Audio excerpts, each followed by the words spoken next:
og fólk segir af hverju ættu að verðlauna einhvern til að haga sér vel og reyna að ná árangri.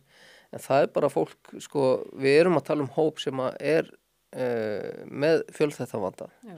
Og fangelsinn eru sem sagt full af fólki sem að það getur verið þroskaskert, það getur verið með ADHD, það getur verið framheilaskaða, það með vímuefnaraskanir,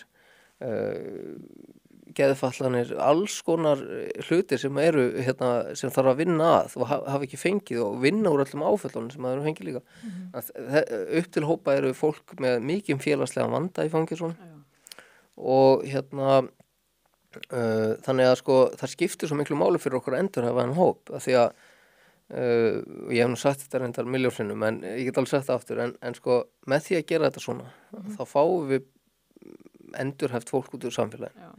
Fjölskyldurnar fá sitt fólk tilbaka og börnin fá foreldra sína eða líka tilbaka og fólk fer að vinna, fólk fer að borga skatta, fólk hættir á örorku og styrkjum sveitafélaga, þannig að þetta sparar pening í sko hjá lögreglu og dómstólum, fangelskerfinu, heilbrigðiskerfinu, almannatryggingakerfinu, alls staðar, þannig að þetta alveg vinn-vinn dæmi. Já. Þannig að það kemur alltaf á óvart að það sé ekki verið að setja meiri pening í þetta. Þetta fækkar líka glæpum, fækkar endurkomi í fangelsi og það sem númer 1, 2 og 3 í þessu að þetta fækkar brotaþolendum. Já. Það ættum við alltaf að hugsa fyrst og fremst. Já.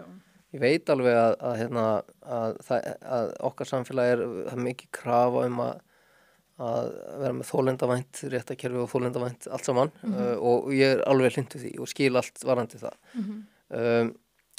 En við megum ekki gleyma því sko, að við þurfum að fókusa á þennan hóp af því annars fjölgar brotaþolendum. Já.